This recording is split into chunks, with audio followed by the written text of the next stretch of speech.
Are you struggling for consistency in your sim racing? Does your iRating look like a roller coaster? If so, we have good news for you. The way to get more consistent is to first understand what you're doing differently than the professionals. And VRS is the answer. With our competitive subscription, you will have the telemetry, setups, tutorials, and everything else you need to fully analyze your driving. Our data packs and the ability to compare your driving with the best in the world will show you exactly where to adjust your inputs, change your driving line, and shave seconds off of your lap times. And our powerful and precise Direct Force Pro wheelbase and precision pedals are being used by some of the world's best drivers. All these champions agree that VRS hardware is not just the best on the market, it's also priced well below the competition. So if you're looking to upgrade to direct drive and the best pedals in sim racing, VRS is your answer. If you want to get better, get faster, and make it happen sooner rather than later, you owe it to yourself to find out why so many people are switching to VRS. You'll be so glad that you did. Visit www.virtualracingschool.com and learn why the best use VRS.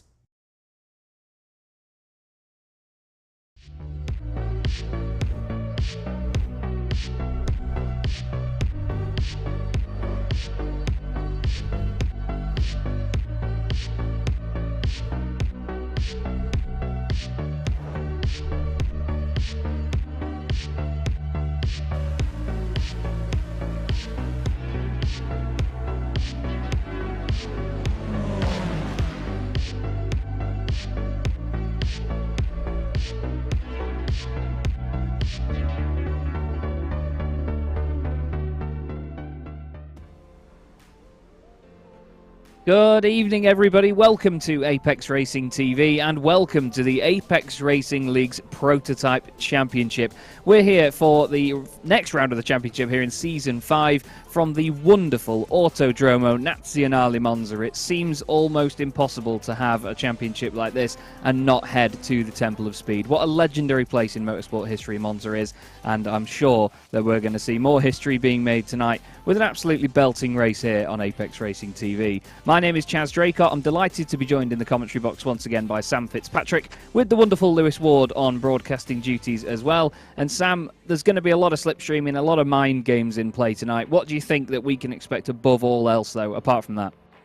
Well, I think it's going to be about when you make your moves rather than potentially your absolute outright pace. It's going to be a lot about racecraft and perhaps the least important qualifying of the season because, as you say, so much slipstream around this circuit. But we have seen in previous rounds, the LMDHs in particular, slipstream effect's very weak. It'll be in the LMP2s, I think, that we're much more likely to see those trains form up. Yeah, you're absolutely right. Yeah, the LMDHs have had such a weak amount of slipstream, and they've got definitely a straight line advantage over the Dalaras, so we're going to see that come into play a little bit more. But you're absolutely right. I think that's going to be quite the telling thing tonight. Drivers may save fuel when they're stuck behind the driver ahead of them, but I don't particularly think that's going to be the key moment of the night. I'm not sure, though. You never know. As commentators are usually wrong, so I'm sure the drivers will be happy to prove that to us. There's the legendary podium here at Monza. I've had the great pleasure of standing up there a couple of times at certain race meetings when I've been out there commentating, and I can tell you it is bucket list stuff if you ever do get the chance. But look at this, Sam. Amazing championship standings if you're Pascal Stix at the moment. Great consistency from him means that he's still at the top of the table. Yeah, hasn't won a race so far this championship. He's had 2 second places and a 4th, but with Newman winning the first race and Marteau having that DNF in the first race, Marteau has won the last 2 races, and convincingly so. He is still down in 6th position. Long way to go, and I would say Marteau is perhaps the favourite with the pace advantage he's shown, and it was a pretty disappointing round for core sim racing last time out. In the AMS, we've got another championship leader who has not won a race. It's Jack Wells. In fact, the top 3 in the championship have not won a race. Wells with a 3rd, a 5th, and a 2nd place.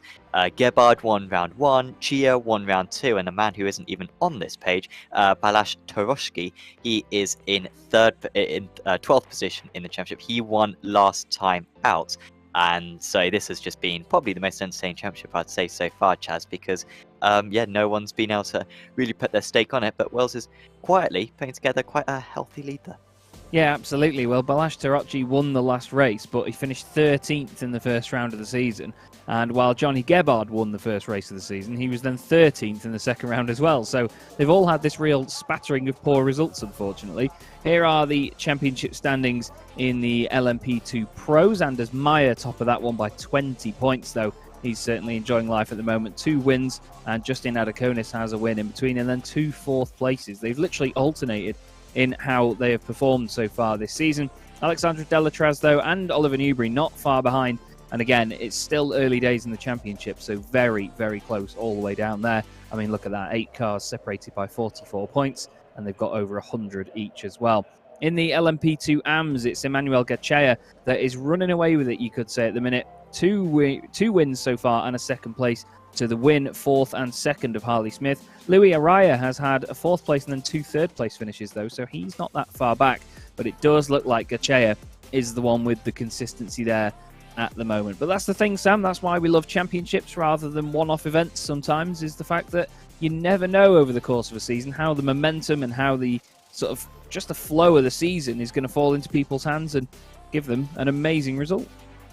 Yeah, we've seen that particularly in the Apex Racing League GT3 Trophy this season, where we've got, I think, Dracoli after 11 rounds in 3rd place in the championship and hasn't won any of the 15 odd races that we've had, and it is just often a case of that consistency which can serve you absolutely perfectly. In the teams championship, remember, no drop scores in this course. Sim Racing 1 absolutely dominating, of course.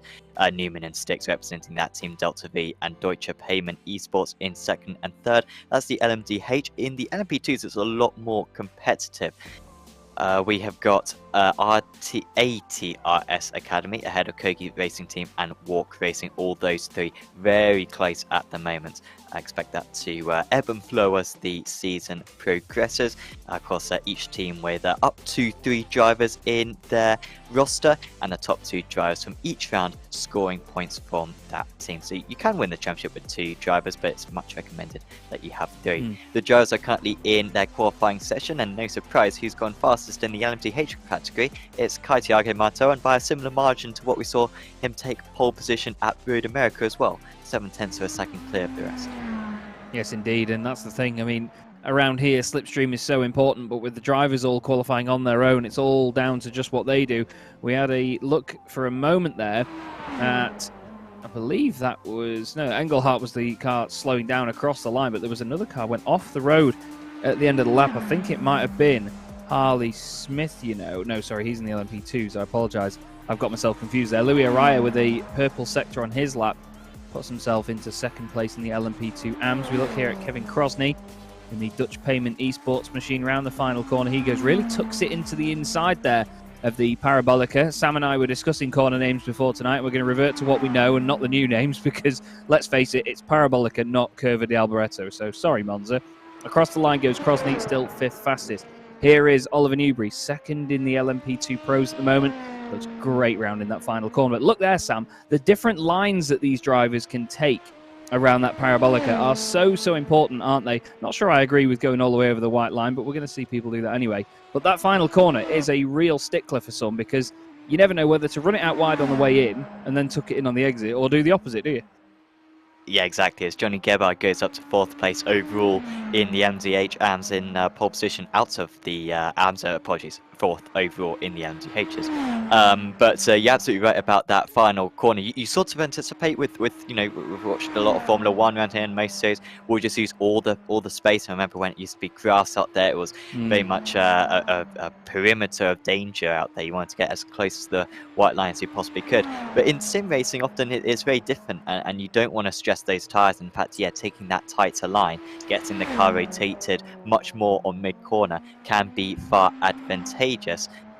So yeah, I expect to see not necessarily be depend on which car you're in, but just depending on what your driving style is.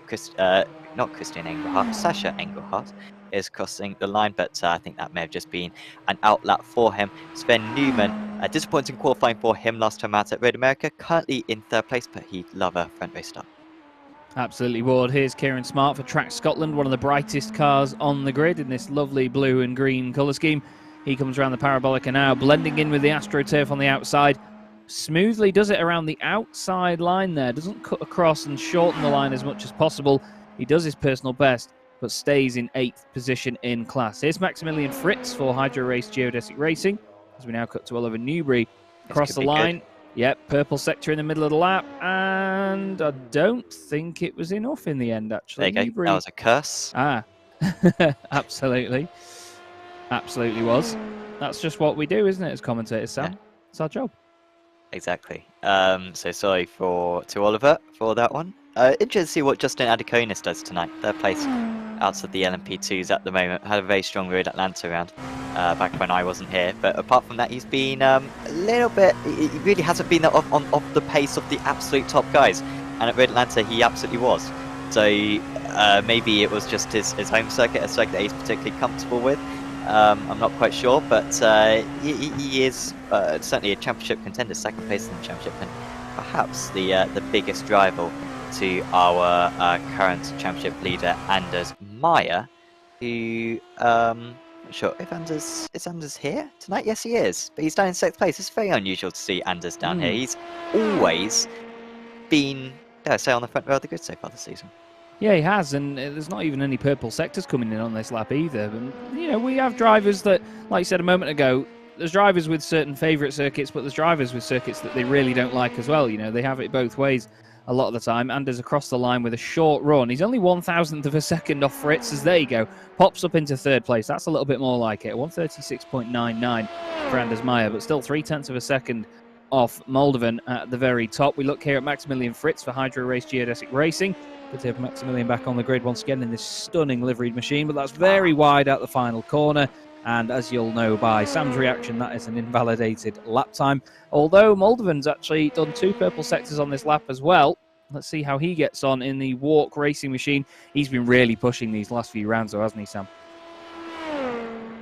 Yeah, he really has been, and this could be a very profitable round for him so far if he could consolidate on this lap. Of course, the drive's limited to just 4 laps in this qualifying session, and so that's why many of the drivers have gone back to the pits before the end. Also, Weitzel just approaching the line. Watch out for him, but Moldovan across the line. Wow. That 0.2 of a second clear, and also Alexander Weitzel moving up to 6th place in the LMDH Pros, so good effort from him there. The qualifying does run out though, as we found out last time out, at the 10 minutes, so Maximilian Fritz is not going to get that last lap in. It was a eligible lap as well. He hadn't used all his laps, but yeah, he will have to start quite far at the back there. Fritz going to have a lot of work to do in his LMP2 car. He absolutely will. We have a look at the grid then. Thiago Marteau takes another pole position this season ahead of Sasha Engelhardt. He's going to be the first driver to try and go chasing after him. He's got his two countrymen, Kevin Crosney and Sven Newman, just behind on row 2. And then the first of the LMDH AM drivers, which is Johnny Gebhard alongside Frank Smits. Alexander Weitzel is on row 4 alongside Clement Marie. Then another LMDH AM of Rory O'Shea and Kieran Smart. Lockie Brown lines up alongside Martin Zayeveld on row 6, ahead of Kevin Dorgay and Jack Wells. Marcel Vandenberg and Morten Kofod on row 8, ahead of Soren Kroll and Kevin Kittleman. They're on row 9. Rounding out your top 20, we have Guillaume Kempfer and Kimon Sapini, and then Pascal Stix and Kevin Chyon in 21st and 22nd. 23rd place, the last of the LMDHs, is Fabio Grassetto. Very exciting driver to watch, home race for him. Then we move into the LMP2s, which is Bogdan Moldovan on pole ahead of Oliver Newbury. Then we have Anders Meyer and Justin Adakonis on the second row. Bruno Sjöholm and Harley Smith, the highest placed LMP2 AM driver, are 28th and 29th. I've gone out of sync somewhere along here because I'm suddenly doing 29th as the end of a row. So he's alongside Sotino Mihai, who is 30th. Then we have Maximilian Fritz 31st alongside Alexander Delatraz. He's a bit further down than we'd normally see him. David Sampson next up and Louis Araya, second in the LMP2 AMs. Daniel Merchant and Paul Joseph Klist. Olympus Esports making it 3 cars in a row there, 34th, 5th and 6th. Connor Davidson is 37th alongside Sam Coleman. Then we have Emmanuel Gachea right down there in 6th position in class. Doesn't sound like a lot, but it will feel like it for him. Stephen Mann is 40th, and then Mark Custers is 41st. I'm not sure if we're going to get Mark on the grid, though. Doesn't seem like he's set a time, and he's not popped up there yet. But look at how nicely organised all of that is there, Sam. It looks beautiful, doesn't it, here at Monza on the run down to Ascari? Yeah, it's quite an iconic gridding up now. Everyone's got used to this, and I think it's the only place where you can grid up at Monza. You can't do the full lap, thank goodness.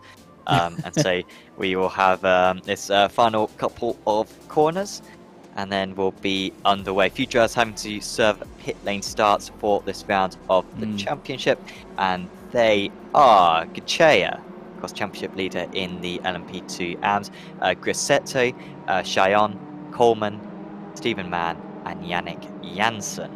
However, I don't believe Janssen is around tonight, but yeah, those drivers will be starting from the back of their car class, and there should be a decent gap as well between the two cars. But yeah, really looking forward to this one, Chaz. I just hope that someone can hold a candle to Thiago Marteau, stay in touch for the first few laps at least. Yeah, absolutely. Marteau has been very impressive over the opening laps in all of the races that he's been in. Obviously, he had a bit of a naff time, to say the least, at Watkins Glen. But since then, he has really shown that he's the driver to beat, and he's done it again tonight already by putting it on pole position. Sasha Engelhardt, I have to say, with no disrespect to Sasha, he's been a little bit too exciting for his own good. He's got very flamboyant driving style. He's put himself off the road and got involved in incidents a little bit more than he'd like so far this season.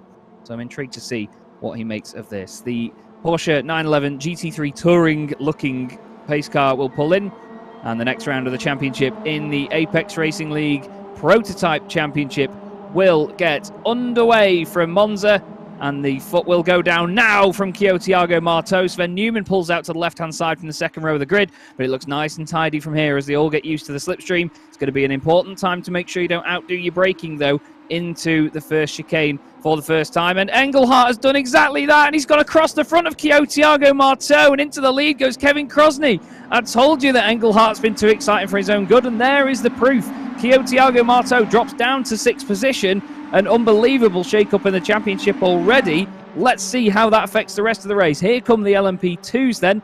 Bogdan Moldovan really holding them for a while there, and off he goes. A little bit of a shimmy round in the middle of the order. Let's hope that doesn't cause any contact. But that too seems very tidy. But that's just how easy it is to do here, Sam. I mentioned not overdoing it on the brakes, and someone literally proved why I said it.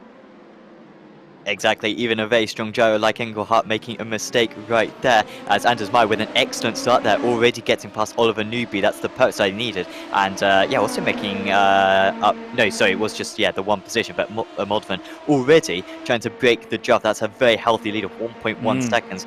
Already a few corners into this race, but of course we've got to move into a Sky. That's Marteau in the pack. We wait to see how much damage he's got. We almost saw Meyer get taken out by a very similar incident back at Road America when Moldovan dropped it going into turn 1, and I thought we might see a close escape again, but that was not an escape for Marteau.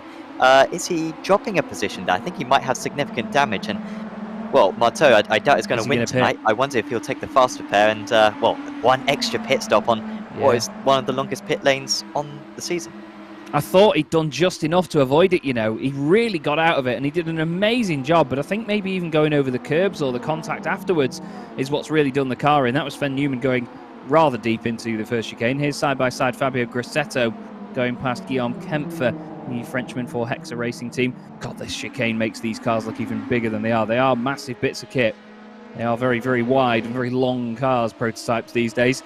Thiago Marteau is back out of the pits already, but 15 seconds behind Pascal Stix. Here is your race leader, Bogdan Moldovan, in the LMP2 Pros. Now, he's going to feel like he's about 15 seconds ahead of Anders Meyer, Oliver Newbury, and then Justin Adakonis. Harley Smith, who we look at here, is just behind them. But again, it's not spreading out early on in the LMP2s. There's a bit of movement behind those, a position change there. That's Mihai down the inside of Delatraz, side by side on the exit as well.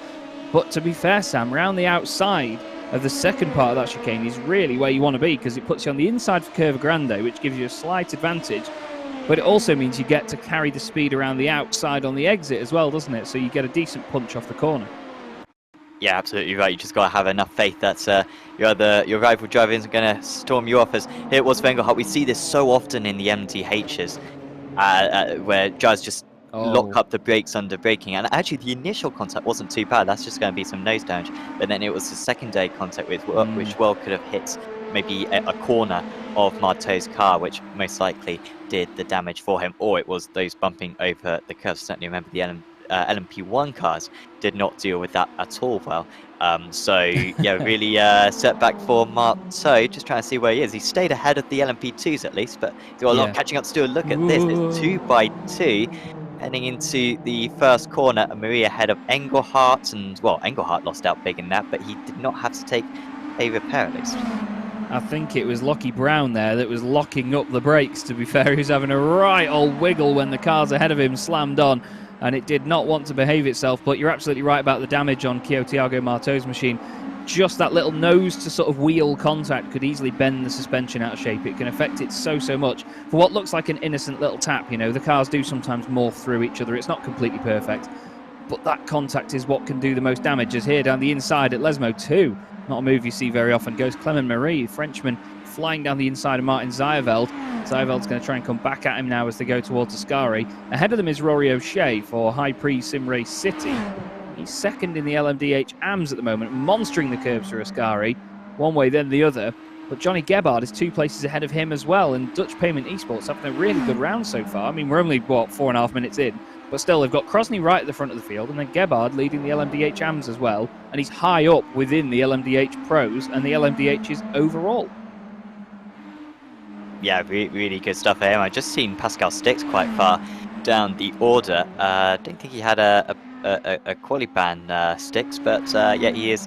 Didn't take part in qualifying, I think, and a long way off the pack at the moment. I don't think his pace is particularly good either for Stix, so I'm not 100% sure what is going on with him at the moment. Could well be losing his championship lead tonight, as we witness Engelhardt still making his way through the field, past Duguay right there, and more good news for Deutsche Payment Esports.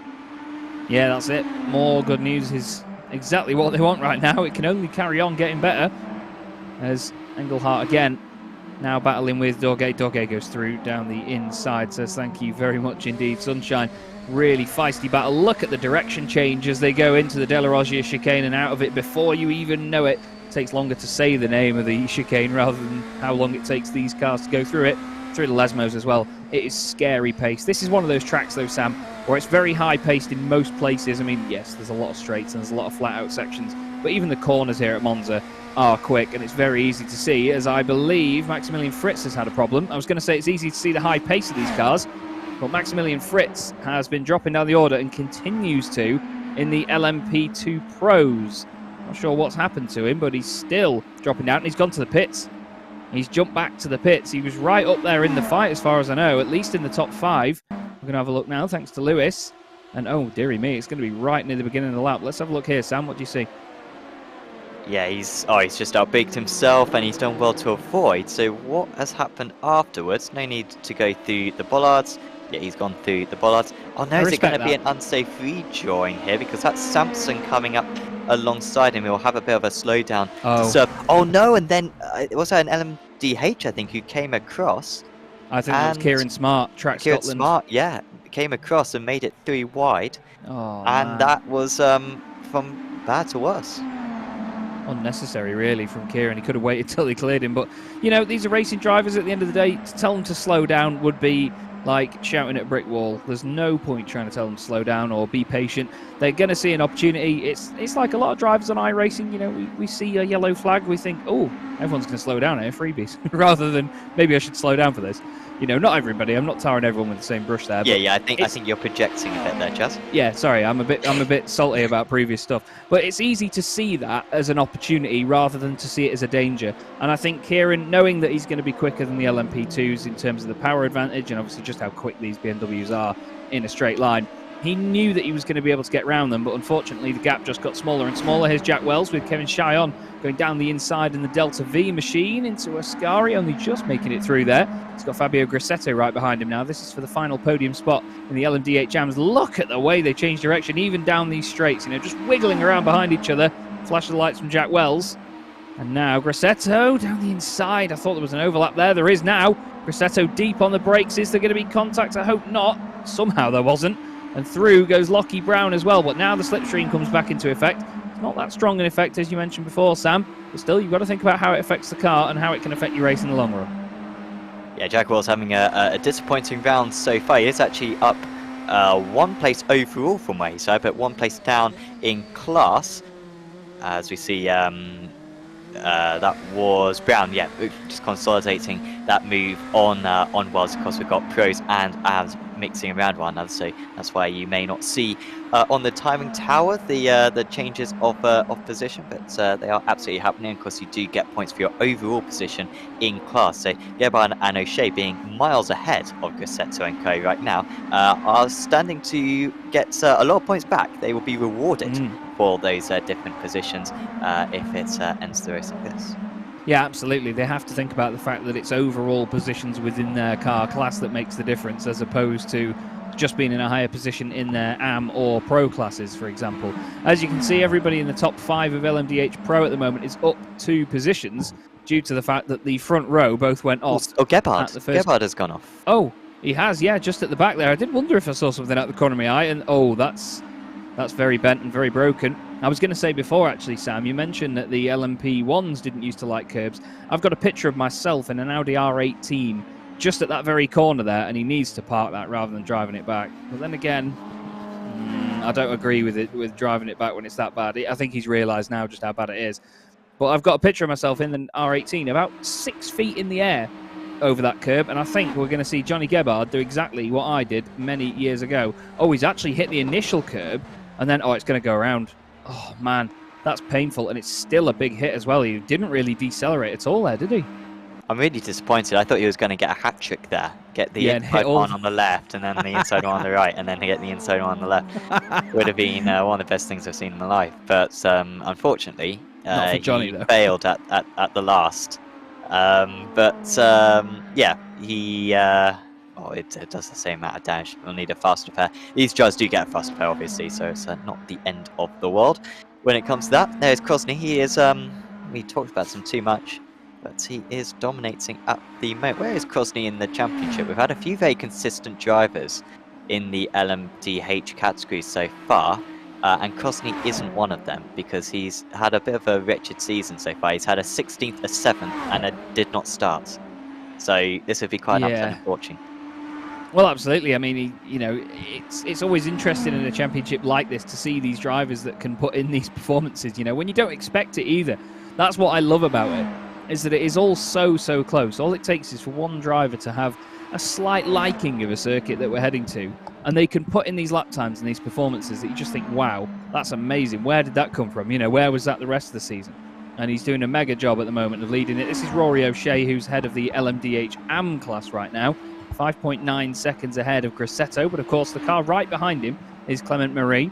There is Grassetto in the thick of things, so he's not got a clear path ahead of him to Rory O'Shea, and that can get in your head as a driver, to be fair. You can realise that you've got to go through a lot of other traffic. Sasha Engelhardt here with Kevin Chyon still putting him under a lot of pressure right now. And then Fabio Grassetto just watching on from behind them.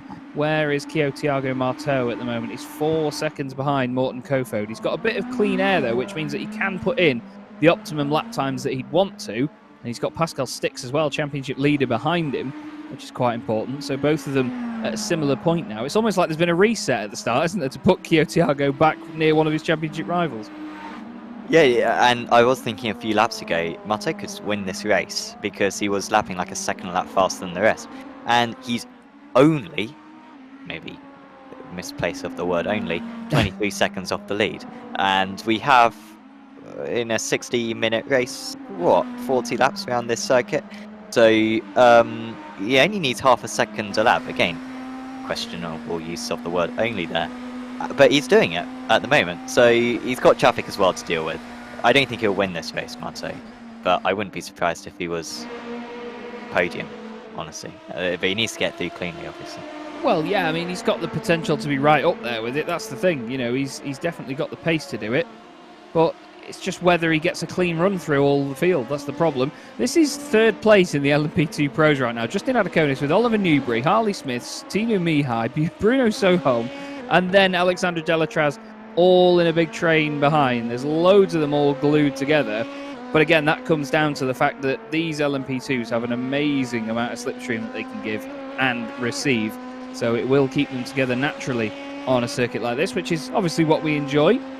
And I'm afraid Justin Adakonis will not be enjoying it right now, though, because he's got a lot of work to do to break away. Then again, he might have a bit of confidence in the fact that there's this huge train behind. All it's going to take is for two of those drivers to try and battle to head forward, and it'll muck it all up for them, and he'll be able to get away. Yeah, he did just overtake Oliver Newbury, so he seems to be the fastest out of this chain. Newbury with a fairly rubbish lap, lost upwards of a second to the race leader, so I think he made maybe a small mistake. But this is the part of the circuit where they're all going to get back close to one another. And look at Delatraz, it's a mighty exit for him there. He's going to get past Bruno Soyholm right there. Delatraz, who started pretty much from the back, is slowly making his way through the order. But yeah, it's not easy to make your way up. You can slingshot your way past each of these drivers, but yeah, it does make it ever so tricky when they've all got the draft ahead of you. And he's not getting away at a Adakonis. Gap still only at 0.3 of a second. Yeah, that's it. He's certainly not able to break the draft right now. Sasha Engelhardt, yet again, involved in all of the excitement in this race. Threw himself into the first chicane, unfortunately, and, well, it's become a recovery drive ever since. He's got Fabio Grassetto, who's gained 13 places since the start, just in front. Kevin Chyon has gained 14 spots. He is the biggest mover in the field so far. Great stuff by him. Started way down in 22nd place as Engelhardt looks around the outside of Grassetto. Just tries to find a gap. Yeah, I think it was Grassetto more recently who made the move, so I think Grassetto is actually moving his way past Engelhardt and has a chance that's pulling away. Next up for him is Zijeveld, but it's not easy at all to pass into Variante de la Rogian, a surprisingly small braking zone. It's surprisingly very easy to go, well, not easy, very possible to go around the outside. Here comes the Lesme. They got the 422 start on the apex. And Grassetto's going to have to back out of that one. That's not going to happen for him, unless he still tries it into Lesme 2, but thinks better of it. And the 422 there was Connor Davison. He was trying his best, but unfortunately was bang on the racing line. And now, Sasha Engelhardt's got back past Grassetto, but he's boxed in now as they go down towards Ascari. They're nearly 3 wide on the way in. They are 3 wide. Grassetto's on the outside. He tries it. No, he didn't need to put the car there, and all 3 of them go off the road.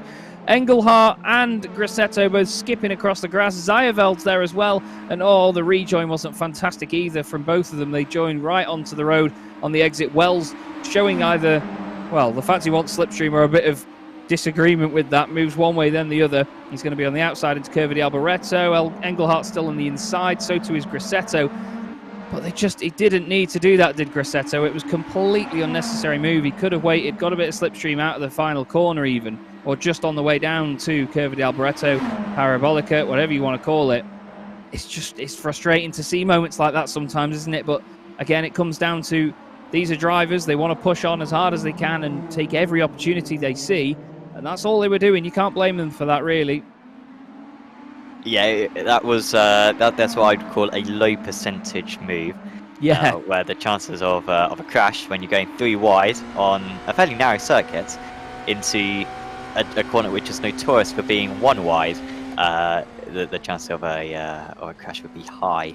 And so yeah, that was disappointing. I think the car in the middle was the one innocent party there. I think it was Grassetto who was partially at fault on the outside, and then you had Engelhardt making it 3 wide on the inside. Very messy, but at least they got the fast pep. And Marteau wasn't too far behind all that. He's still 24 seconds behind, but this is his problem, where he gets stuck behind these drivers, and it's not a case that he's going to benefit from the slipstream, because the slipstream is so minor in this LMDH car, and so it's a guaranteed net loss for Marteau whenever he reaches a bit of traffic, but it might spread out as he progresses through this race. Go back on board now with Thiago Marteau and see us flying past Marcel Vandenberg in the Crashbot machine. As actually still there. Yeah, he's going to put it back down the inside. Marteau just gives him the room that he needs, nothing extra. Doesn't run out wide on the exit of the Parabolica either, and now he's going to get a decent run onto the start-finish straight. Vandenberg will get some slipstream, but as we've said, not a massive amount here. Look at that, it's actually almost as if Marteau's running away. It does look like he's pulling away, actually. That's very odd. Then again, he's maybe a bit closer to the car in front, so he's getting a little bit more slipstream than Vandenberg would have got off him. Looks like Kempfer's gone a bit deep into the chicane, knowing that Marteau's chasing him down. And yeah, you can just see the visual progression that Thiago Marteau is making already. You know, look at how quickly he's dropped Vandenberg, and he's already glued to the back of Kempfer. It's amazing progress, and it's just another sign of how fast he is, isn't it? Yep. And this is a damage limitation for him. Unfortunately for him, as you were saying earlier on, Pascal Stick's having a poor round, but still Newman up there, still Smits up there, still the likes of Weitzel and Marie, who have all scored good points so far this season, looking to take more points out of Marteau. But yeah, like I said, everyone should be able to get up to the top 5 at least. Maybe podium, very, very small chance at the race win as well. A reminder of who's leading in the LMP2 Pros, Bogdan Moldovan, who has had an erratic season so far. Could have scored many more points than what he has done. Currently sits only in 5th place in the championship, without a top 2 to his name. Should have been much higher than that. I think would have been a definite podium sitter had he not crashed right at the start of the Road America race last time around, as Coleman and Araya look like they've had a collision to one another. But really cool to see Moldovan, who I think is going to be Maya's biggest challenger for the title this season. Those two are going toe-to-toe, and Maya, after a disappointing qualifying, clearly back to his normal self in the race. Yeah, that's it. It's, you know, it's all about how a driver clicks with certain circuits and what they get used to. That's Sam Coleman, just a little bit late on the brakes. I think he was maybe anticipating something going on in front of him there with the LMDH going through, but it was just a little bit clumsy, wasn't it, on the brakes? And I mean, he could have turned left, not right, but it's hard for us, well, it's easy for us to sit here and say that when you're behind the wheel. You know, you make these decisions, you stick to it, and then afterwards you look and think, oh, maybe I should have just gone straight on, maybe I should have dived out of the way. But maybe he fully believed he could still make the corner. You've got to have that faith in yourself as a driver and have faith in the car at the end of the day. Otherwise, you wouldn't be here throwing it around a circuit like this, would you? No. Still this train is happening, and I think as time goes past, all these drivers will be realising I'm not fast enough to pull away from these guys. Don't want to be the lead car. Adakonis dragging these guys around Newbury, constantly keeping that gap under half a second. I think he's very happy where he is at the moment. I mean, in reality, Adakonis arguably is the back of this pack. He's going to have to inevitably take more fuel and he's only 2 seconds ahead. So he really needs to push. I mean, the good news for him is that one mistake from one of the cars behind, and he's broken the draft to that car and everyone behind that car. But it hasn't happened so far for him, for ARS Academy, who are leading the team's championship as it stands, and not enough pace to keep tabs with the lead as well. Only losing by about 1/10 of a second a lap, but these guys lost a lot of time in the early stages, and so don't look like they're going to be a factor for that lead fight.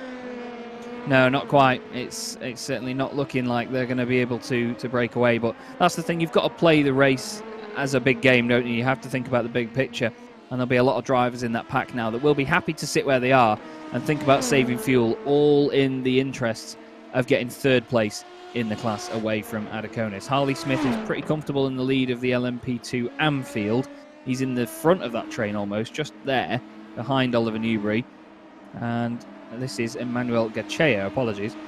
Walk Racing second place right now. Has got 5 cars between him and Harley Smith, and quite the big gap as well. Right now, he's 12.8 seconds behind Harley Smith as there's position changes going on ahead. Sotinu Mihai and Alexander Delatraz side by side. There's an LMDH. Is that our race leader? It is Kevin Crosney in the middle of this. Now, that's another spoiler in the pack that I'm not sure if you mentioned it a moment ago, Sam, but that certainly could come into play here as the LMDH is making their way through the LMP2s. That's something that I hadn't thought about anyway.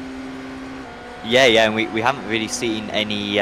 Is this the first time that they are lapping 14? Yeah, this is the first time that they're lapping. So unusual that we're only going to see the LMP2s probably only 2 laps down on the LMPHs. I've very much got used to watching races where it's 8 or 9 laps by the end of it.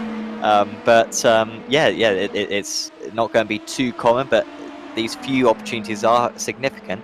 And in fact, Adakonis has pulled away slightly, 7/10 of a second. If you can have an excellent middle sector here, which is the most concentrated part of the track in terms of corners, then we could see him get that gap over a second and out of draft range. Yeah, that's it. It can so easily be affected by other cars in the race, and all it might take is some of the LMDHs that are battling for position as well to make their way into this train. Excuse me. All they would need to do is come through it as a pair. And if you break up these LMP2s by enough car lengths, it will be very difficult for them to catch back up to one another again, subject to any mistakes from drivers around them. Here comes Sven Newman in the white and orange core machine as well. Look at the movements these guys are making around each other. Delatraz there with Sotinu Mihai right in front. This is for 5th and 6th in LMP2 Pro. It's just amazing how quickly they dart from one direction to the other. Newman needs to be careful here for these guys making moves around him. Look at that. Mihai makes it very clear which side he wants to go. Newman slots somehow that massive BMW through the middle of the pair of them. He holds up Mihai a little bit on the way in, but I think Sotinu was being a little bit impatient there, trying to get into the Parabolica as soon as possible to not lose any time. And now he's going to be under attack once again from Alexander Delatraz. But I don't think it's going to count for a lot in the bigger picture, as we all know by now, Sam. It's become very much a case of how can these guys handle the middle stage of the race? How can they handle the traffic? And I think we all know that after the pit stops and into the last sort of 10-15 minutes is where this race is really going to get shaken up. It's a big battle of chess here, a big game of chess, I should say, at very high speed. Yeah, it really is. First kind of epicenter of the race is going to be the pit stops, and then, as you say, at the end, that last 10-15 minutes where everything's going to count us. Man, every move's so close right now for Schmitz as the LMP2 stays in there. That's just going to cost them time, and now there's a light slide as well on the exit, and the 355 is at threat of losing 2 positions here. Tries to turn into the corner, but is just constantly on the back foot, and that is Sotinu Mihai. And I think Mihai was just too aggressive against the LMDH in the first place. Found himself very tight on the exit of the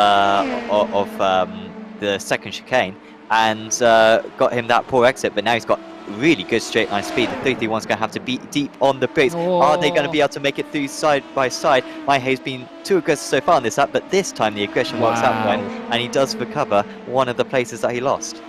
He'll be wiping beads of sweat off his brow right now. That was hard work round there by Sotinu Mihai. Great job, but great commitment as well from Bruno Sjöholm. I'll get your name right one day, Sunshine, I promise. But that was really gutsy stuff by both of them to still commit to that. Great, enjoyable racing to watch, though. And the thing is, these aren't little slow touring cars. You know, these aren't sort of underpowered little machines that can lean on each other like the little Clios that have just come to iRacing. These are cars that can corner at ridiculous speeds. They can brake and accelerate at ridiculous speeds. It only takes one tiny input from either driver to put them both on a collision course and cause a massive accident. But somehow they both managed to control themselves and the cars in a beautiful way, so close to one another, and come out of it unscathed. Great driving. Shouts out to one of our sponsors, SDK Gaming, for sponsoring this broadcast and this championship. As still O'Shea making his way through. The drivers get a free subscription actually, and teams as well, for getting high up in the championship, top 3 in each of the driver championships, and also top teams as well. Of course, SDK Gaming providing our overlay that you can see up on screen, also our live timing, and also software which enables the broadcaster Lewis to be able to sync his cameras with mine and having an absolute brain fade. Chaz. I don't think I've ever been more embarrassed in my life. And I think I'll have to post this on social media. Oh, Sam, don't you worry, mate. Don't you worry. Oh, I'm sorry. I should remain professional now, not laugh. But that properly tickled me. Because for a moment, I must admit, Sam, I zoned out for a second to just check something on the timing screen. And even though there was that pause, I still knew what you were trying to say. And I was just thinking, wait, what? Like, is he on about me? And I was like, I'm going to just say my name just to... Anyway, I don't want to delve into it too much, but that was funny. I like that. Bogdan Moldovan still leading the LMP2 Pros. He's got 1.58 second gap at the moment, and Meyer isn't dropping him back by much. He's sort of matching him for pace at the minute, a 138.28 and a 138.19 actually, so Meyer is going a little bit quicker, but it's only the odd 10th here and there, and it's balancing out quite a lot based on where they meet the traffic. So we know that Anders can do the job. We know just how quick he is. He's won 2 races this season, and his worst finish is second place at the second round of the season. So he's either going to finish here or he's going to win the race, I'd say. We'll have to wait and see. There's still a long way to go yet. I say that, though, we're nearly at the halfway point. I'm super excited to see how the pit stops affect these things as well, because obviously it's going to throw a number of things up in the air, and it may open up some of these battles and gaps that we've had. But still, you never know in motorsport, because the traffic can still affect things and then bunch them all back up again. Yeah, it's wow, that's a driver across the grass that is not going to hold up these drivers, fortunately. Who was that? It was one of the NMDHs certainly, but they should be able to pull away now just ahead. Adekane still trying to break that drive. In fact, these top 2 maybe just pulled away slightly. Adekane and Newbury similarly forming just a new pair of cars. And then 1 second back to Harley Smith. Harley Smith, yeah, under the radar so far, but top of the LMP2 AM drivers.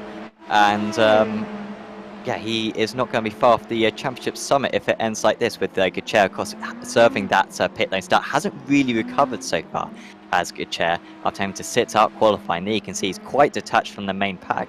And I think if it ended like this, Smith might just be able to draw level with the Walk Racing driver in the title fight, and could be a big change for Harley Smith tonight.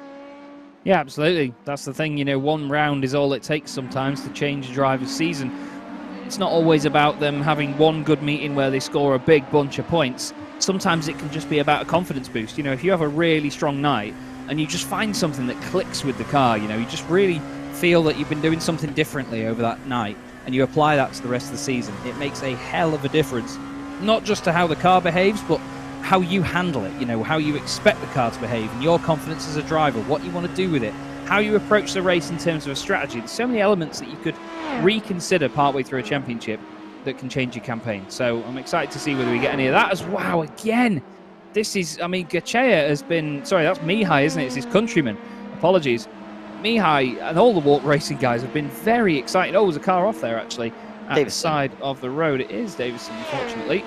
But, yeah, some of these guys in the Walk Racing team, they certainly like a flamboyant manoeuvre, don't they? But here's Connor Davison. I think it's just going to be a case of losing it one way than the other. To be fair, Sam, I've seen a lot bigger shunts there at Ascari. I think he's got off very lightly, to be honest. Yeah, that could have been much worse. My hay into the pits. That's unusual.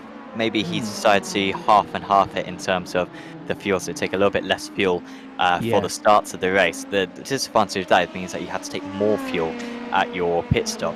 And really, these cars are heavy enough that taking a few less litres isn't really going to save you much time per lap. So, not sure if it will necessarily work out for him, but he's certainly been in the wars tonight and fought for absolutely every position that he's earned.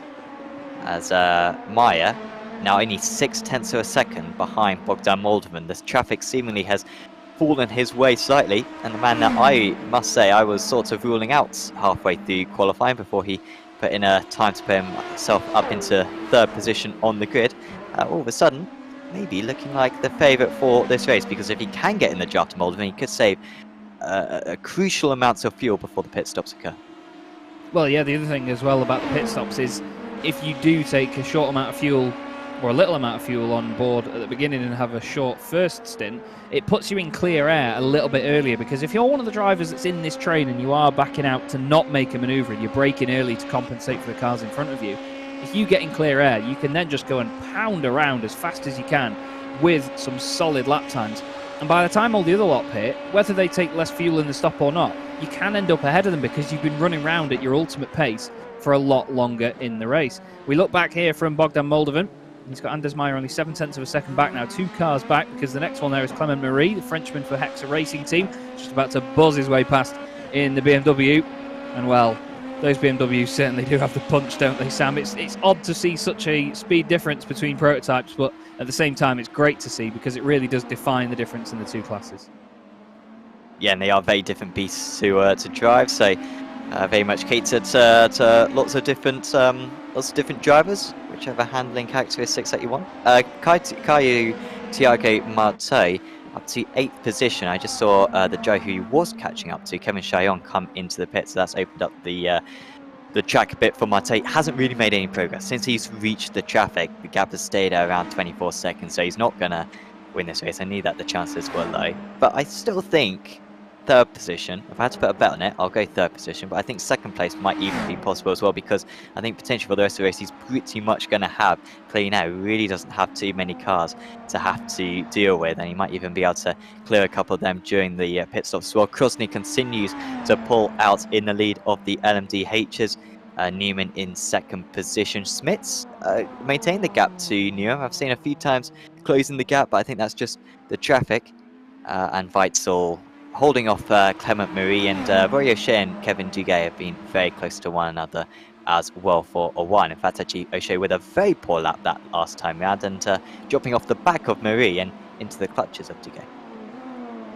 Yeah, there's a lot of battles actually developing now. Cars are coming back out of the pits at the sort of bottom end of the LMDHs. It's sort of just culminating them all together, let's say. It's quite interesting that it does this, because sometimes you expect in a race of this style for pit stops to really spread them out a lot more, but a lot of the time you can get them sort of compacted like this. There's a bit of shenanigans going on here in the background. This is Anders Meyer actually trying to go down the inside of Bogdan Moldovan. I know Moldovan thinks he's not going to make that, but Anders Meyer thinks he's definitely going to. This is great battling already. Anders Meyer not holding back. He's not sitting behind him and thinking, oh, I'll save a bit of fuel, I'll have a shorter stop.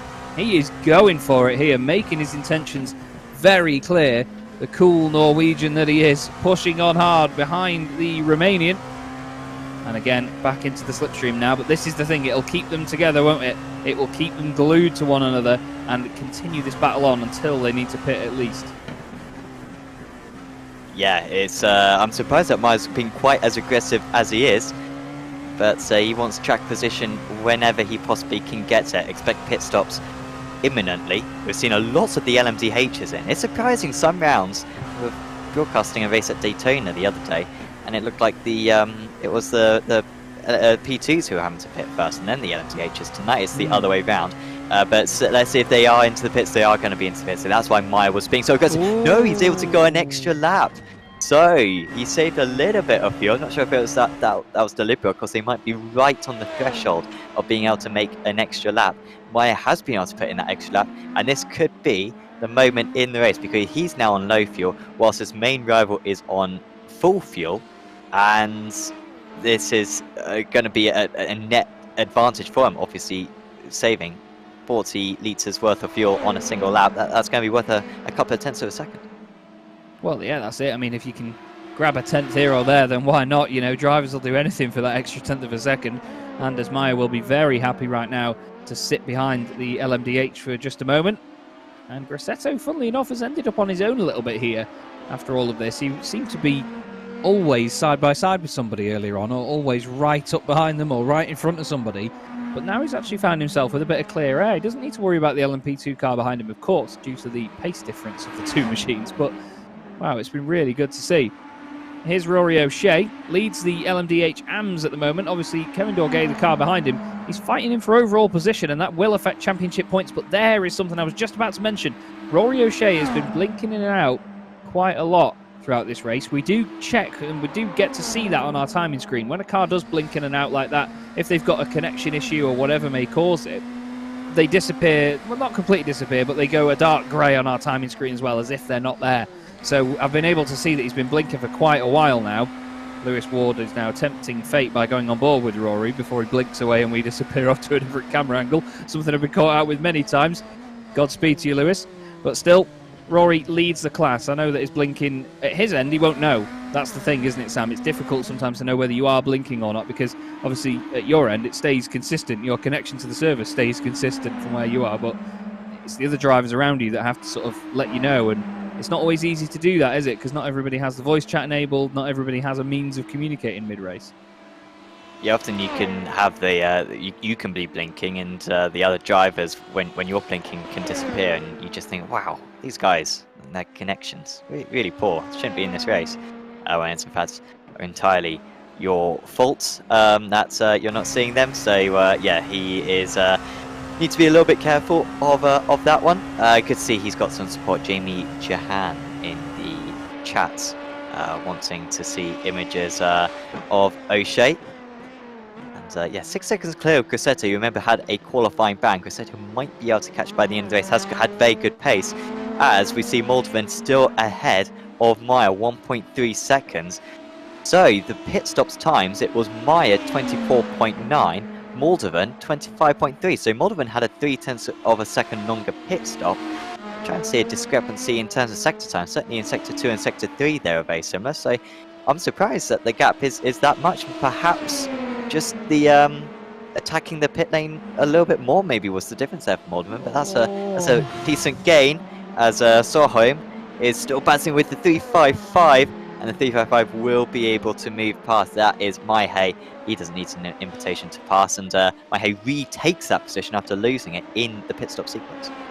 Yeah, he'll be happy to have got that back on track. We've got most of the LMDHs in the pits right now, as here's Harley Smith side by side with Justin Adakonis in the 318 through Lesmo 2. I was saying before that Lesmo 2 isn't an overtaking spot, but a lot of these guys are proving me wrong tonight. I tell you what, though, there's one theme here for me, Sam, and I mean this in no disrespect to them, but the Walk racing cars are not scared to get close to their competitors in cars like this. They are always right on the edge of making contact, and here we are again, Moldovan and Meyer right together around the parabolica. It's interesting to see that Meyer hasn't gained that much, actually, during his pit stop sequence, and now they are glued to one another down the start-finish straight, and I believe we're going to see a full-on fisticuffs battle between these two right to the end. But let's see how close they get together here. Moldovan needs to move over slightly for that LMDH. He does give him a flash. The LMDH respectfully gets on the brakes and lets them continue their battle into the chicane. Meyer around the outside. Lovely direction change on the inside. But look, around the outside, it's great for Moldovan because he can use the wider line, get the punch off the corner, and now the BMW says, right, you're done now, let me go. See you in a bit. But Moldovan, great driving there to keep that inside line. Nice and respectful, gave Meyer the room, and they continue on with this battle.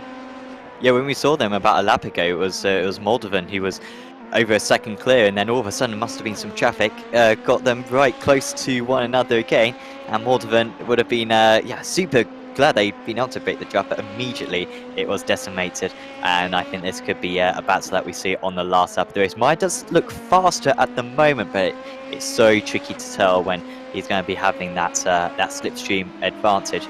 Only a matter of time, I feel like, till he gets past. I think the big question is going to be if Moldovan will be able to overtake him later on, as they have Sasha Engelhardt moving past. No, I think that was a Deutsche payment car. It was one of the MDHs anyway, making their way past, and yeah, causing a little bit of a gap now, so Meyer needs to make sure that he doesn't drop too much further back. He's now 8/10 off the race lead. Yeah, that's the thing. It can very easily open up like that, as we've seen. As we go now to Kevin Chillon, he's moving down the order, unfortunately, as Fabio Grassetto, now second place in LMDH and first place over the curbs, makes his way through the Retivilio chicane. And now, as they run off the exit of the corner, Lockie Brown is going to be in with a shout here. A little bit of bump drafting as they go towards Curva Grande. That's not always ideal, to say the least. You don't really want to be bump drafting these cars. Certainly not something they're built for. But they get away with it, and fair play to them, because I don't think I'd be doing that. Sam, would you? No, I would not. O'Shea is fast, a weapon down the straights. Yeah. He's set the fastest. Come on, guys. He set the fastest first sector of anyone on a couple of occasions. He's gaining 4/10 in the race leaders. Maybe he's just getting a real nice draft. But he's absolutely a menace around there. I would not want to be racing with him. Don't really want to be racing with these two guys either, because a crash seems inevitable. The 335 disappears. There he is. And now Soyholm is going to go down the inside. There wasn't a car's width left, but well, seeing that Soyholm wasn't alongside, he doesn't need to leave a car's width. Now he's defending again, and come on guys, you're losing so much time, it's not worth it. Decide who's faster, let them go ahead, and drag each other along. I'll decide who's faster. These are racing drivers, Sam. They're not going to admit that the other guy is faster, are they? They're going to be throwing everything at each other right now. And maybe a little bit too much, because the battling, especially in cars like this, a little bit too frenetic. It's so easy to have an accident if you just make one little jink to the right or the left to try and scare your opponent to the edge of the circuit and squeeze them out of room. All it takes, even a moment like that, look, he's moving over to the left-hand side now, is Mihai. He's not leaving enough room to the outside. All it would take is for Soholm to say, no, I'm not dealing with that. I'm going to stay where I am. You know, you can't just run another car off the road. All it would take is for Bruno to do that. Like, look, he's doing it again, is Mihai. He's moving over to the right, and he's just going to turn him into the wall, I'm telling you. He's going to turn him into the barrier, and it's just not good. It really isn't. I don't mean to get wound up by this, but that's not on. It's really, especially on a circuit like this with so many straights at such a high speed, that's not good sportsmanship, I have to say. And look, again, he's just not leaving enough room. He wants to get across the front of him as soon as he can. I don't agree with that, Sam. I really don't. Now I wonder if there might be a process submission from Soyholm. Are we going to see another move this time into the Della Rosia? I don't think we are. Not close enough. On that occasion, you can see how Coleman is rapidly catching these guys. Coleman did have a big a setback earlier on, but he'll be there, and Gutierrez as well, who started, he wasn't allowed to do qualifying. He will also be on the back of these guys imminently. So Krosny 7 seconds ahead of Newman as it stands. Marteau's up into P5. He'll catch up to Clement Marie 2.3 seconds ahead. But to be fair to Krosny and to Newman and to Smith, their pace hasn't been too different to Marteau. I know Marteau has been in traffic, but even since the pit stops, the gap really hasn't come down too much. Well, 7/10 of a second on that last lap for Marteau, but it's not been as significant as I thought it might be, judging by the times that we saw in the very early stages, right after Marteau had his instant where he was taken out really at the first chicane by Sasha Engelhardt. The no faults of Marteau, did a good job in fact of limiting the damage, but had to take a fast repair anyway, and that is why you see him down in 5th place. Otherwise he would be certainly fighting for the lead, if not a few seconds ahead of Kevin Krosny. Here we go, round 5. Yep, so round 5 versus Mihai, and well, this time again he's cut across slightly. It's a poor exit though for Mihai, and well, 2 cars are barely surviving here. Once Coleman joins this, it really is a ticking time bomb. Well, I must admit, the thing that Bruno needs to do now is keep his head in the game. He cannot let himself get as wound up as I just did about this, because if he does, and he does something reactive, it's going to look bad on him, and then Mihai is going to be the one that is the victim in this situation. He needs to just play it cool and just try and outdrive him, just try and outthink him. You know, if he's being this aggressive, he just needs to try and keep himself cool. Coleman's going to see this going on in front of him, though, and he's going to come up to this maybe with a bit of apprehension about him, thinking, I really don't want to get involved in this as much as these guys are, but maybe, you know, if it goes all completely belly up for the guys ahead of me, I'll get 2 freebies out of this one. He's now sticking right behind them. He's well into the slipstream, so this is golden opportunity now. 15 minutes left in the race, or, well, 14 and a half if you want to be accurate. And the sun's going down here at Monza. It's all golden and beautiful.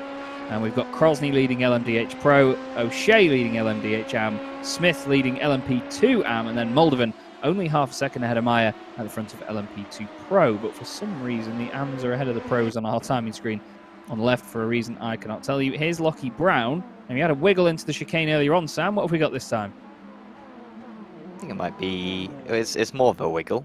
Yeah. It's a full 180 there for Lockie Brown. And he was having some nice fights, actually, I think, was Lockie Brown. Very competitive LMTH field we have out there. I think the strength of field in the LMTH is something like 3.5k, which is... or even 4... No, I think it's higher than that. Yeah, I think 3.5k is actually like at the bottom. Then we've got AMs who are like 3.5k. So I think it's like maybe even above 4k. It's the strength of field. It is super duper competitive, so to be any, so no wonder that they are very close to one another in pace. Fabio Grassetto, I think, is going to win this LMDH race because he's got the gap down to Roy O'Shea to 3.3 seconds. He's got past Kevin Cheyenne. In fact, I think this Cheyenne trying to respond. He got past him soon after the pit stop. And you can see he's weaving about, trying to break the draft as best as he possibly can. But that car behind, that's got good straight line speed, does Cheyenne. And Grassetto having to go defensive. They managed to go alongside. There's a small bit of contact. There's a little bit more contact as well. And this is not a fight worth having, guys, because you got Rory O'Shea up the road. You can both catch. You can stop fighting like this. Yeah, that's the thing. They need to see the bigger picture here, but they both think that they can be the one to spearhead the attack and go further forward. Oh, no, that was Grassetto turning in, I have to say. Instantly just turns across the front of the other car and, well... Bent steering. Yeah, it doesn't look right, does it? He was expecting the other car to just back out of that one, and it wasn't going to happen. Jack Wells grabs a freebie. He now moves up into second. And, well, I think that was a long, lingering commentator's curse there, Sam, but... At the end of the day, it's the driver's own fate to make sure that they don't get involved in stuff like that. And I think Grassetto just a little bit overconfident, wasn't he, into the Della Roggia? The car looks all right now, though, but it's still a little bit out of shape, isn't it? You can see it's twitching around as he gets used to where the centre line now is in the steering. Yeah, I was maybe jumping to a conclusion a little bit. I thought I saw his wheel at a decent angle when he was first pulling away, but yeah, should be able to continue at least as we get a replay of Thiago Mate. This is him past Clement Marie. Very simple. Marie realising that Mate was much faster. But such a shame for Grassetto. He spun from the lead at turn 2 at Road America last time out. And this was another race that he should have won. Even not doing qualifying, and he was going to do it. And now he might lose points to Jack Wells. Oh. How does that work? As it was Grassetto, yeah. He was expecting his rival to disappear there, which wasn't going to happen. He just turned in a lot earlier as well. It was, he just turned in as if he wasn't there, unfortunately. So I'm afraid we're going to have to pin that one on Fabio. Obviously, we're not the stewards. It's down to them to sort that out. But we're here to give our observation and give our opinions on things as commentators, and that is it, I'm afraid. Still, we go back to this. Harley Smith currently leading the LMP2 AM Championship, leading the LMP2 AM class. Apologies, doing a great job of it. He's second in the championship after a first, a fourth, and a second. And right now, he can be happy sitting behind Oliver Newbury and Justin Adakonis. Only half a second covers the three of them. But if Harley can just grab one extra place out of this here, it's an extra couple of championship points to get him closer to Emmanuel Gachea. And Gachea's not having that much of a bad night himself. He's second in class, 4 places back here from Harley Smith overall. That's what matters for the championship points. But I know that Harley will want to gain as much as possible. He's only 6 points behind right now, though, Sam, so it's not a lot at all, is it?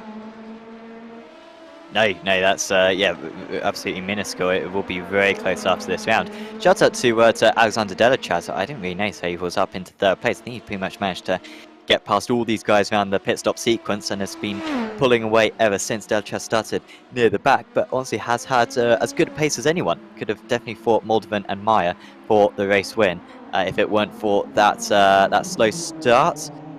That was Grosseto gets him back past Wells, so Grosseto back up to second place, so he might get 1 point out of Jack Wells tonight. In fact, he's ahead of Sasha Engelhardt as well, so there you go. That's Engelhardt in between Wells and Grosseto. So he will gain 2 points, in fact, but like I said, considering his pace advantage, should have been more than that. And, well, who was it who he collided with? It was O'Shea that he collided with. No, it wasn't O'Shea.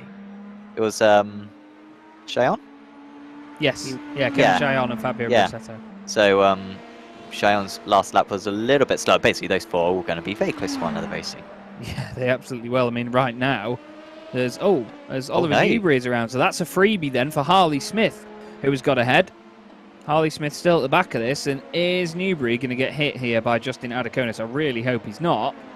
Or is he? No, he's just going to lose it all on his own, and Adakonis and Smith go through very easily. That's a real shame for Oliver, but again, just shows you how easy it is to do in these cars. You brake a little bit too late, and you have to give it more of a stab on the brakes. As soon as you put any steering lock in, with the rearward brake bias that these cars have, it just locks up the rear axle and throws it around. Great battle going on here in the LMP2 Pros. Moldovan ahead of Meyer, but only by about 0.3 of a second right now. These two have been very exciting to watch all season long. I say all season as if it's been a massively long, year-long season so far. We've had 3 rounds over the course of 3 weeks, but still, it's been great to see, because at the moment, between them, these guys have got, well, Anders Meyer's got 2 wins and a 2nd place, and Moldovan's only got a 3rd, a 5th, and a 7th, but that's because, as I said before about other drivers, Sam, he's just been a little bit too exciting for his own good at times, hasn't he? Unfortunately, as seems to be a theme with the walk racing drivers this season. Yeah, and this is a big round for Moldovan.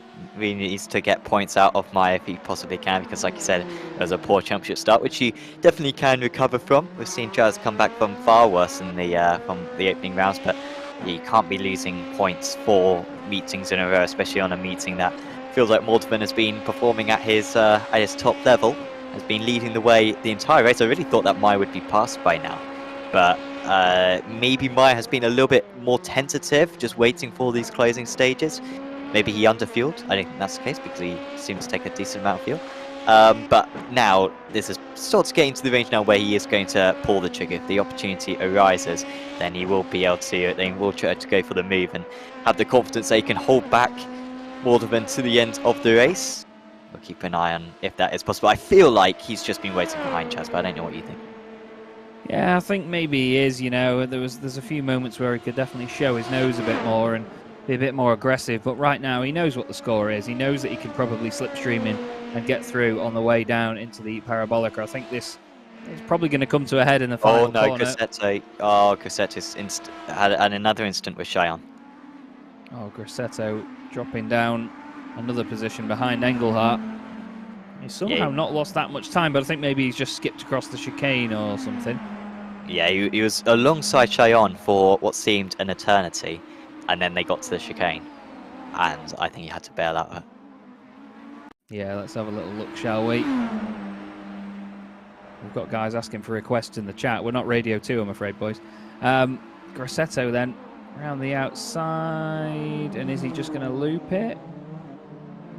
No? Oh, curb. Oh. Oh, slow down maybe on the inside? No, or is this a previous lap? Maybe this is a previous lap. How odd. That's very strange, isn't it? Maybe it's just the steering is affecting him, because he had that damage before, didn't he? And you did say that it looked a bit odd on the way out of the corner. Maybe it is affecting him. Thank you, Lewis, for going on board. And it doesn't look that bad, does it? It looks all right. I'm not sure if it might just have some handling issues or something, but again, it hasn't looked like there is. So, the mystery of Fabio Grosseto continues here, I'm afraid, as he runs. Oh, well, there you go. We don't need to call Scooby-Doo anymore. There's definitely an imbalance in the car there, to say the least. What a save, though, by Fabio Grosseto. That was amazing. What a save, indeed. That was great. I don't think these drivers are taking tyres. We saw a very big contrast at Road America, where some drivers took tyres and some drivers decided not to take tyres, and we saw a big advantage. It looked like the tyres were better at the end. But I've only just kind of considered that, and it would explain the slight differences in pace. So If that is the case, then O'Shea most likely took tyres, Cheyenne probably took tyres, and they're probably the only two. Pascal Sticks as well might be coming up to the back of those guys very quickly in the closing stages, because yeah, they all took about 25 seconds compared to about 20 seconds for the other drivers. And I think Grosseto is really aging those tyres, and oh, he's dropping back into the clutch as well, so really has lost his momentum in recent laps. But there is O'Shea with those fresher tyres, it looks like, gaining on Kevin Doge, and Alexander Weitzel has had a setback. He's down to 8th. What's happened to Weitzel here? Seemingly back up to racing speed, but I'm concerned if he's hit the curbs at the Sky Chicane, then there might be some lasting damage. Yeah, it's very, very easy to just knock the floor out of shape in these cars. He hits the curbs on the right a little bit. Oh, slow down. That's really odd, though. It didn't look that bad, did it? Yeah, then can you pick up a slow down there? You can get one on the inside on the left, but I think there's a curb there to tell you. Yeah. That seemed really strange. Very, very strange by Alexander Weitzel, but the fact of the matter is now he's in 7th place in class, 8th overall. Rory O'Shea now in front of him in the High Priest Sim Race City car. Still, there is your class leader. There you go. Everyone in the chat can be happy now. Rory O'Shea doing a great job this race. 13 and a bit second lead now. Gorgeous looking car. Great conditions. He's had it all his own way really so far in this class. He's had a consistent buffer of a few cars in the pro class between him and his rivals. Can't knock it, can you? A great visit to the Temple of Speed for him. On the chat, never-ending Winkleface asking, why not take the tyres? You're there already. Well, the tyres, I believe, take about 25 seconds. The fuel only takes 20 seconds. So if you take the tyres, then you're going to be at your pit stop for an extra 5 seconds. So it's really if the time advantage in the second half of the race is going to be worth it, as Engelhardt passes Cheyenne. Very long night for Engelhardt. But in the 33s is the fastest man of anyone on that last up, bar Marteau. Brown's making an extra few corners on the track. He remains in 12th. Very competitive. I mean, it's just such a competitive field this. So you got Sticks in 11th place. He's been sort of on the back, but he's sort of been a bit off pace from what I've seen. Sticks on the most part, but I think he has got those fresher tyres, so he is closing. Well, actually, no, he lost half a second to Vandenberg on that last lap. He's not closing Sticks. I think he'll stay in that position to the end of the race. Very disappointing night for our championship leader, who may not be the championship leader after this. I think Sven Newman will probably take the lead in that one. And shouts out to Apex Racing Academy, providing data packs, including setups and track guides, and telemetry as well for iRacers in many different cars. Rallycross, GT single-seaters, the new Clio, and also a new addition is going to be the NASCAR vehicles as well, the A, B and C classes. So if you want to get fast, not just on road racing but also oval racing, check out apexracingac.com. With a silver subscription you can get access to all of those data packs and become a much faster driver. Do check out apexracingac.com in order to get a subscription. It's almost like he knows what he's talking about, isn't it, everybody? It's wonderful stuff. Nicely said, Sam. Bogdan Moldovan. Don't remind me, Chaz, all right? Humiliating. He's still leading LMP2 Pro, is Moldovan. And to be fair, Meyer isn't all over the back of him like you'd expect. I'm not sure if this is Meyer just giving him a bit of sort of false confidence right now. We're into the final minute of the race, but these guys have a good old gap of 10 seconds back to Delatraz, and it looks to me like Meyer, he's in the slipstream. He's only 7 tenths back, but it doesn't look like he's enough in the slipstream, if that's even an English sentence, to actually make a big old difference here. Kevin Crosney is about a third of a way around a lap as well, just behind these guys. I think he's actually the next car back on the road, to be honest with you. So he could catch up to them before the end of this lap, and it might be the last lap for them in this race, although that seems like quite the gap. I'm not sure he's going to close in that much by the time the race is done, but this is going to be the final lap for Crosney. We may get one more for our LMP2 Pro lead battle here, Sam. That could be exciting to see what Myers does with this, because maybe he hasn't accounted for the extra lap. Traffic! That's going to be held up behind the Olympus Esports driver, the 492 of PJC. He's passed That didn't seem to lose him too much time, and now he's trying to break the draft as well. But this is what we want to see. We saw a race on Sunday, Champion Motorsports Endurance Championship, where all 3 class leaders crossed the line at the same time. Rubbish. Nice. This is what we want to see, as Kevin Costner is going to take his first ever Apex Racing League win. He is indeed. Well, we don't know where that came from, but hats off to Kevin Crosney. What a fantastic victory at Autodromo Nazionale Monza for him and the Dutch Payment Esports team. That was an absolute blinder. 6 seconds back, important championship points for Newman, and Frank Smits is going to finish in 3rd place. And what a recovery from Thiago Marteau. What a boy. Smith takes the win, by the way, in the LMP2 AM class. Very well done to him. And here is your race winner in the LMDH AM class. Rory O'Shea round the final corner, tries a move on Kevin Dorgay to the line. It's not going to work, but the Irishman takes the flag in beautiful fashion with a long, long lead over everyone behind. But I think, Sam, it's time to have a quick look. Although Lewis is going to show us Grassetto crossing the line after the eventful race he had. 2nd place will be a dream. Let's see what Anders Meyer can do, though, Sam, in these last couple of corners. He doesn't look close enough to me. No, I don't think it's going to happen. Harley Smith, by the way, winner in the LMP2 AMS.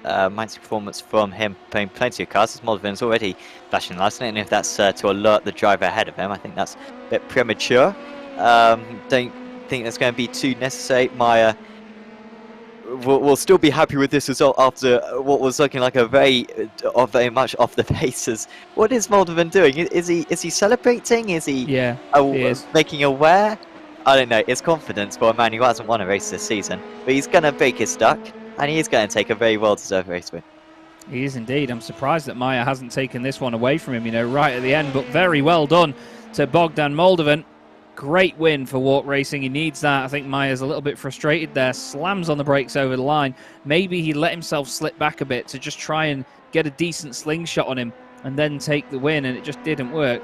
Harley Smith seemed a little bit lower than ideal pace there around the final corner. Oh, well, he's already finished. Oh, he has. That'll be why then. So Harley Smith then takes the win in LMP2 AM. He'll be really pleased with that one. He got a couple of freebies near the end of that race. Finished 4th outright in the LMP2s as well. Great drive from him. There were some real standouts tonight, actually, Sam. Drivers that aren't completely up there at the very top of the championship, but drivers that really put the work in there to get solid points on the board. Yeah, something I'd like us to do for all our events in the future is announce not the best driver of the race, because obviously the best driver of the race is the one who wins, but the most entertaining driver of the race. And I'm looking down the order, and who do you think, Chaz, wins out on the most entertaining driver of the race? I mean, he didn't have the best race because of it, but I still think that Fabio Grassetto was one of the most entertaining there, to be honest with you.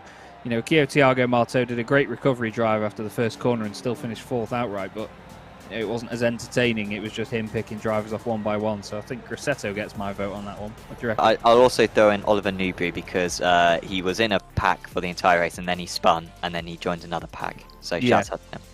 Good shout indeed. We'll take a look at some results then when we have them. There you go. Kevin Crosney takes the win for Dutch Payment Esports for the LMDH Pros. Sven Newman finishes in 2nd place for Core Sim Racing 1. 2 Germans 1st and 2nd. Then we have 2 Dutch drivers. Frank Smits in 3rd ahead of Thiago Marteau in 4th. Then 2 French drivers, Clement Marie and Kevin Dorgay. Rory O'Shea finishes 7th overall. Did an amazing job there for High Prix Sim Race City. Alexander Weitzel finishes in 7th in his class, 8th overall. Kevin Chillon in 9th, and Sasha Engelhardt, after that incident at the start, finishes in 10th place. Fabio Grassetto is 11th, with Jack Wells in 12th place. Marcel Vandenberg 13th. Pascal Stix down in 14th. You didn't really see any of him in that race. Lockie Brown 15th ahead of Guillaume Kempfer. Morten Covert. I keep doing that. I'm sorry, Morten. Soren Kroll, another driver we didn't see much of tonight, 18th place. Then we go into our LMP2s. Bogdan Moldovan taking the win outright in LMP2 and in Pro. Anders Meyer and Alexandra Delatraz round out the podium. Harley Smith wins the LMP2 AMS. Apologies, I'll get there one day. He wins it by a long margin as well, because he had Justin Adakonis, David Sampson, Oliver Newbury, Bruno Sjoholm and Sam Coleman between himself and Emmanuel Gachea, who finished 28th overall, second in his class. Louis Araya finishes third and on the podium again for Olympus Esports in the LMP2 AMS. Daniel Merchant was next up for Olympus Esports. Sotino Mihai, very entertaining, very scary in that one, but made it to the flag 31st. Stephen Mann was next up. Paul Joseph Clist, PJC, which I've never heard him called before, but I like that. 33rd place. And then the drivers a little bit further down that had incidents and drama throughout the race. Kieran Smart, Martin Zayeveld, Connor Davison, Johnny Gebhard, Maximilian Fritz, Kevin Kittelman, Kimon Sapini, and Mark Custers. Those last three not starting the race. Plenty of entertainment though, Sam. Another absolute belter of a race, I'd say. And again, it's just a championship that really keeps us on our toes, doesn't it? Yeah, I think all of them have been enriched, honestly, tonight. I think the fact that, of course, Styx will lose the championship lead, I think, to Sven Newman. Even Frank Schmitz might move ahead, and Martel will be that much closer despite not having a good round. I guess Wells will be a little bit further ahead in the LMDH AMS. Really, Moltmann launching his championship charge, and Hardy Smith as well closing the gap. So it's closer than it's ever been, apart from before the season started. We have got a few interviews lined up. First up, we'll have a chat with Bogdan Moldovan because he was able to take his first race win of the season. Congratulations, Bogdan. That must be a very satisfying race win for yourself. How does it feel? Very nice, especially after the last race where I got spun out. It feels very nice to win for the team and also to have such a good fight with Anders. And yeah, I got a bit of bad luck in lap 2, I think, where I lock up the brakes in T1 with still a bit cold tires, but yeah, and a bit of bad luck with the LMDH traffic, but in the end it turned out to be okay. So yeah, it feels very satisfying. Talk us through that battle with Anders, because it looked like he closed you in before the pit stops. You were very close. He almost got past straight after the pit stops. And then what happened after that? Because after that, it seemed like you always just had a big enough margin. Was that to do with tyres? Was that fuel? I mean, how were you able to repel him so well in those closing stages? Well, I think because I had a big, after the pit stop, I had a big gap, not really a big gap, but I had like, I don't know, like 2 seconds, I think, or something like that. But I had some bad luck with the LMDH traffic, so he caught up to me. And yeah, I think Dirty Air, it must have been really hard for Anders to try to stay close to me. He gained on straight, but he also lose in the corner in like Lesmo and Ascari, and it was everything. It got to what you win on the straight, you lose from the Dirty Air, so they got equilibrated, to say. Yeah, you certainly managed to hold that off well, and yeah, that's perhaps the decisive factor on that occasion. Now we've got a break week. What are your plans for next week? I mean, are you going to take a little bit of time off, or are you going to be busy racing in the officials? I think I'm gonna take a bit time off, maybe trying some new experiences in like NASCAR or something like this. And yeah, I'm gonna take a break. Those 4 weeks were pretty hard work with the team, and yeah, I definitely need a break. Awesome. Well, you've earned it. Bogdan, is there anyone you'd like to give a shout out to? Yes, to the team with how I did the practice and we trained together, to the team manager, and to my family and my friends.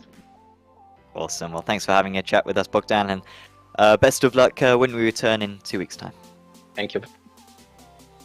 Bogdan Moldovan there, your LMP2 Pro victor tonight. Chaz, who are you going to check up? I want to have a chat with the man that everybody in the chat will want to have a chat with, funnily enough. Rory O'Shea joins us in the commentary box. Rory, I mean, on the outside, when you look at the timing screens and you look at the numbers and figures from tonight, it looked like a very easy race for you, but I imagine behind the wheel it wasn't. No, not at all. Like, I've had a very poor start to this championship, so I was very, very eager to finally get a good result. So I was sweating behind the wheel for the whole hour, really.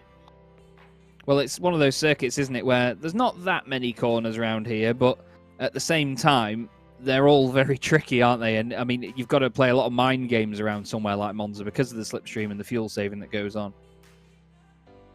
You do, yeah. It's so easy to lock up a tire and just go around. Like, you wouldn't believe the amount of times it happened to me in practice. But I didn't really need to do much in the way of mind games. I just worked with the pro guys really and just kept my nose clean, and kind of allowed me to pull away from the two guys behind. Well, that's what it's all about, isn't it? Stay out of the drama, because it's so easy in cars like this to just have that little lock-up, that very quick spin, and just get involved in other people's incidents when they're coming through as well. They're twitchy bits of kit, though, aren't they? Oh yeah, absolutely. I think like I'm still getting used to these cars ever since they released on iRacing. Like, it's so easy to just have a silly little incident and it can ruin your race. It's happened to me in the previous rounds already. Like, so I was really glad that it didn't happen to me this time. Well, it's been a great night for you, and I mean, there's been a lot of people in the chat as well on YouTube cheering you on and giving you the support. How are you feeling about the next round of the championship? We go back to the United States and head to Sebring for a 75-minute race there. You excited for that one? Yeah, absolutely. It's a difficult track, but I think it's a track I like and I have quite a lot of experience around, so I'm feeling pretty confident. Hopefully I can match this result. Well, we look forward to seeing you try, Rory. Is there anyone you'd like to give a shout out to before you go?